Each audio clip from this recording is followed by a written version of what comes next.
Prime Minister Denis Shmyhal, I'm sure you speak on behalf of your government and the people of Ukraine. Is there a sense within your country that people now want peace?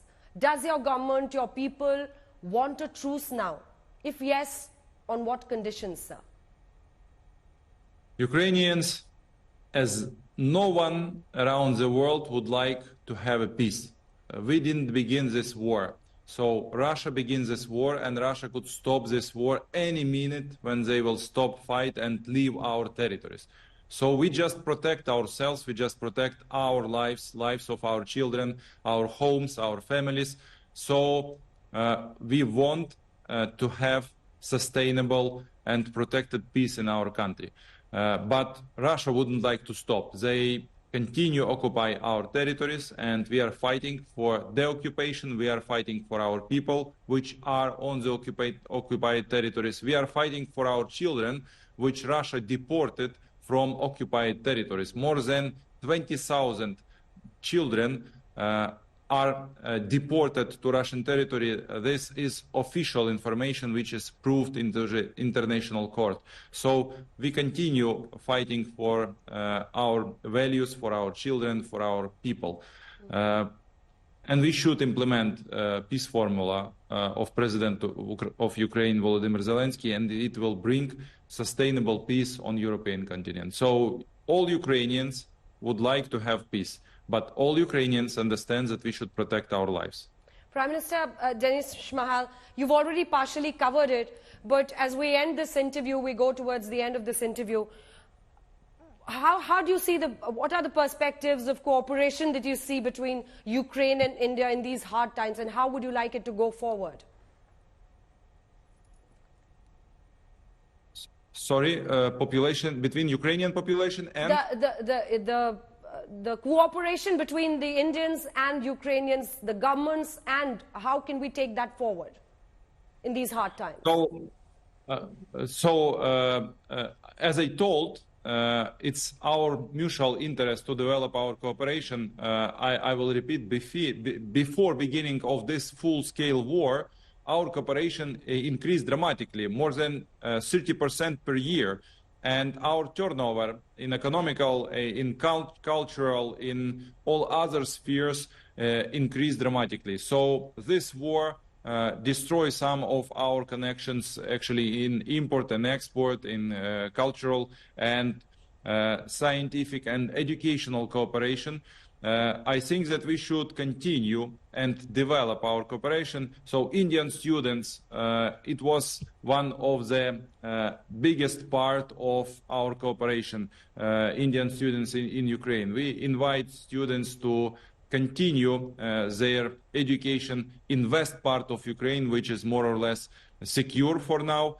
We invite Ukrainian company continue cooperation, Indian companies continue cooperation with Ukrainian companies in sphere of food supplying, in grain supplying. So we also have very good cooperation in high technological industries. We produce special engines and other high technological production for Indian companies. We make and we have a good will to continue this cooperation. And other spheres in medical sphere, we have very good cooperation. And I think that we should make this cooperation stronger, increase our volumes and cooperation. We especially should cooperate in the cultural sphere because it will make our people closer, it will make mutual understanding our nations and our cultures. So I invite Indians into Ukraine because big part of Ukraine now is secure, is deoccupied, liberated. So we may begin cooperation right now, and especially invite Indian companies for recovery of Ukraine, because recovery of Ukraine will be one of the biggest business projects on the European continent. So Russia destroyed our infrastructure, according to the World Bank data, in the amount $411 billion. So we understand that we should recover this all, rebuild Ukraine, and this hundreds of billions dollars will be invested in Ukraine, and we will need support companies, businesses, technologies from all around the world. So Indian companies are welcome to support Ukraine in our recovery. Thank you so much, sir. I know your country faces a moment of crisis, but I see your strong resolution to come out of it with full strength. And in your busy schedule, you've taken out time to talk to us and congratulate us, extend your best wishes on our Republic Day.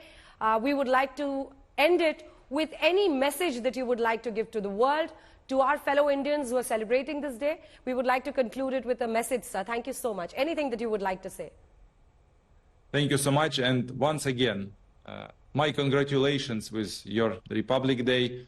I think that India is the biggest democracy, and I'm really glad and I'm proud that you may save the peace and you continue this philosophy and ideology to support peaceful world. And India proved that unity could be in diversity. So this is the biggest value, and this philosophy, this Indian global policy is very, very valuable. Thank you for this. We appreciate our cooperation. We appreciate so much your support. All the best to your Republic Day.